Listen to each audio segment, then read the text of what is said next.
Sa videong ito, sisilipin natin kung paano ang isang batang natutulog noon sa karton at nagtitinda ng pandesal ay nagmamayari na ngayon ng mahigit $220 million o mahigit 11 bilyong piso. Mga mansyon sa Forbes Park at Beverly Hills, sariling yate, helicopter at sandamakmak na luxury cars. Kaya naman bago natin simulan ang paghahalungkat sa kanyang naglalakihang kayamanan, huwag nating kalimutang mag-like at mag-subscribe sa aking channel. Malaking tulong ito para sa aming content creator. Maraming salamat at simulan na natin. Upang tunay nating maunawaan kung gaano kayaman si Manny Pacquiao ngayon, kailangan muna nating bumalik sa panahong wala siyang kahit 5. Isinilang si Manny sa Kibawe, Bukidnon at lumaki sa General Santos City. Sobrang hirap ng kanilang buhay na dumarating sa punto na wala silang makain kundi saging o kaya naman ay tubig na may asin lang. Dahil sa matinding kahirapan, naglayas si Manny sa edad na 14 na taon at sumakay ng barko patungong Maynila. Ang kanyang naging kama, karton sa gilid ng kalsada. Ang kanyang naging trabaho, construction, tagahugas ng pinggan at tagatinda ng pandesal sa umaga. Dito pumasok ang boxing sa kanyang mga unang laban sa local boxing scene sa Pilipinas, partikular na sa programang Blow by Blow. Ang kinikita lang ni Manny ay 200 piso hanggang 500 piso kada laban. Isipin nyo, itinataya niya ang kanyang buhay sa ibabaw ng ring para sa halagang hindi man lang makabili ng isang sako ng bigas ngayon. Ngunit ang 200 piso na iyon ang naging mitya ng isang imperyo na yayanig sa buong mundo. Noong taong 2001, nagbago ang takbo ng kasaysayan. Pumasok si Manny bilang isang late substitute laban kay Ledwaba sa Las Vegas. Dito siya unang nakilala ng buong mundo sa ilalim ng gabay ng maalamat na trainer na si Coach Freddie Roach. Sa laban na iyon, tinalo ni Manny si Ledwaba at inuwi ang kanyang unang malaking pot na nagkakahalaga ng $40,000 o halos 2 milyong piso. Para sa isang taong galing sa hirap, napakalaking pera na nito. Ngunit hindi doon nagtatapos ang lahat. Sunod-sunod na pinutumba ni Manny ang mga pinakamalalaking pangalan sa boxing. Sino ang makakalimot sa serye ng laban ni Eric Morales, Marco Antonio Barrera at Juan Manuel Marquez?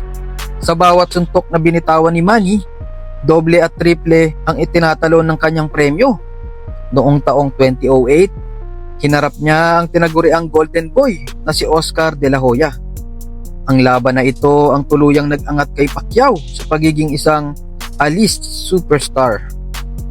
Sa gabi na yon, kumita si Manny ng garantisadong $11 million na lumobo pa dahil sa pay-per-view shares. Dito na opisyal na pumasok si Manny sa bilyonaryong kategorya sa pera ng Pilipinas. Mula 2009 hanggang 2015, si Manny Pacquiao ay naging regular na pangalan sa listahan ng Forbes bilang isa sa mga highest paid athletes in the world. Ang kanyang mga laban, kina Miguel Cotto, Antonio Margarito at Shane Mosley ay nagdala sa kanya ng hindi bababa sa $20 million hanggang $30 million bawat gabi. Ayon sa mga ulat sa internet, ang kabuoang kinita ni Manny sa kanyang buong karera sa boxing ay umabot sa mahigit $500 million bago ang mga buwis at bayad sa mga promoters at trainers. Ngunit ang rurok ng kanyang yaman ay naganap noong May 2015, ang tinaguriang Fight of the Century laban kay Floyd Mayweather Jr.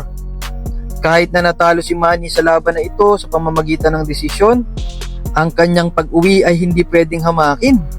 Para sa isang gabi lang na trabaho, kumita si Manny Pacquiao ng nakakalulang $130 million o katumbas ng mahigit 6 na bilyong piso. Isipin mo, bawat segundo ng laban na iyon ay nagkakahalaga ng milyon-milyong piso. Sa kasalukuyan, base sa mga pinakahuling datos sa internet, ang tinatayang malinis na net worth ni Manny Pacquiao ay naglalaro sa $220 million o higit 11 hanggang 12 bilyong piso. Bukod pa rito, kumita rin siya ng mahigit $500 million mula sa mga naglalakihang endorsements gaya ng Nike, Nestle, Hennessy at mga tech brand sa Asia. Ngayon alam na natin kung gaano karaming bilyon ang pumasok sa kanyang bank account. Silipin naman natin kung saan niya ito ginastos. Unahin natin ang kanyang mga mansyon. Sa Pilipinas, Ang pinakasikat na ari-arian ng pamilya Pacquiao ay ang kanilang mansyon sa North Forbes Park sa Makati. Ang property na ito ay may lawak na 2,000 square meters. Ito ay binili ni Manny noong 2011 sa halagang 388 million pesos.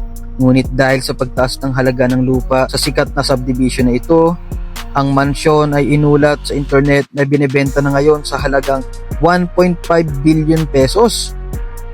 Ang bahay na ito ay may sariling elevator, modernong tropical design, at 5 malalaking kwarto. Hindi lang yan.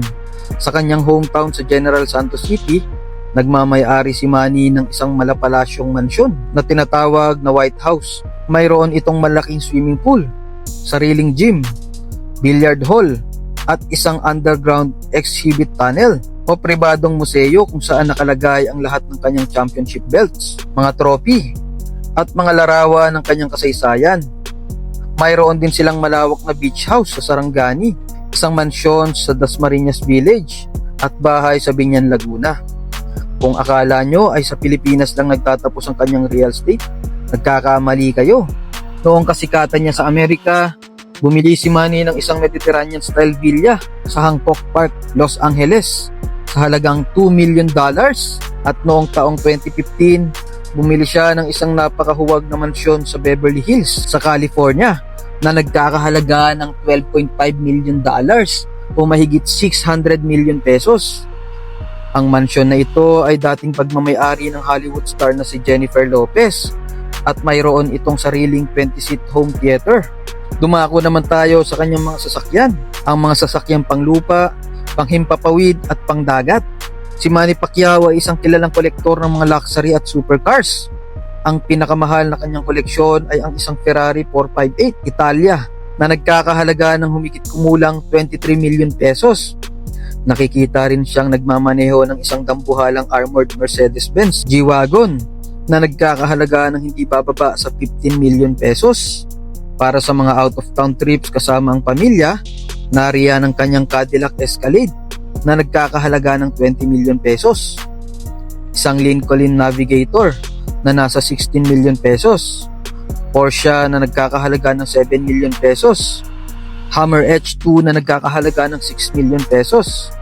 At isang Ford Expedition na nagkakahalaga ng 4.4 million pesos. Para naman iwas traffic sa kanyang mga out of town tuwing bibisita siya sa kanyang mga proyekto, nagmamay-ari si Manny ng sariling helicopter, isang Bell Jet Ranger helicopter na nagkakahalaga ng humigit kumulang 18 million pesos. At kung pagod naman sa ingay ng lungsod, maaari silang maglayag gamit ang kanilang sariling luxury yacht. Noong una, bumili si Manny ng isang yate para sa kanyang asawang si Jinky na nagkakahalaga ng 25 million pesos. Pinangalanan nila itong MY Sarangani. Ngunit ayon sa mga ulat ng Bulgar at iba pang mga balita sa internet, nagpagawa si Manny ng isang mas malaki pa at mas marangyang yate na may halagang umaabot sa 500 million pesos o kalahating bilyong piso. Isa itong parang lumulutang na palasyo sa gitna ng karagatan. Bukod sa mga ari-arian, ang kayamanan ni Manny ay patuloy na lumalago dahil sa kanyang mga matatalinong pamumuhunan at negosyo. Siya ang may-ari ng MP Promotions na humahawak sa mga sikat na boksingero ngayon. Mayroon din siyang Team Pacquiao Coffee, Pacman Wildcard Gym, at ibinalik din niya ang sikat na boxing show na Blow by Blow. Nagmamay-ari rin siya ng mga hotel, gasolinahan, at malalawak na lupain kabilang ang isang 22 hektaryang farm sa Sarangani na may libu-libong puno at mangga. Ngunit sa kabila ng lahat ng karangyaan, mansyon, supercar at yate, ang pinakamagandang bahagi ng yaman ni Manny Pacquiao ay ang kanyang puso sa pagtulong. Sa pamamagitan ng Manny Pacquiao Foundation, nagpatayo siya ng libu-libong pabahay para sa mga mahihirap sa probinsya ng Sarangani at General Santos nang walang hinihinging kapalit. Nagbigay siya ng mga scholarship at tulong pinansyal sa tuwing may kalamidad. Ang kwento ni Manny Pacquiao ay hindi lamang kwento ng isang taong naging bilyonaryo. Ito ay kwento ng determinasyon, pananampalataya, at patunay na ang isang taong nanggaling sa pinakamahirap na estado ng buhay ay kayang abutin ang rurok ng tagumpay basta't may sipag, tiyaga, at pusong hindi nakakalimot sa kanyang pinagmulan. At diyan nagtatapos ang ating detalyadong paglalakbay sa pambansang kamao. Ano ang pinaka nagustuhan nyong ari-arian ni Pacman? I-comment nyo sa ibaba. Maraming salamat sa panonood at magkita-kita tayo sa susunod na video.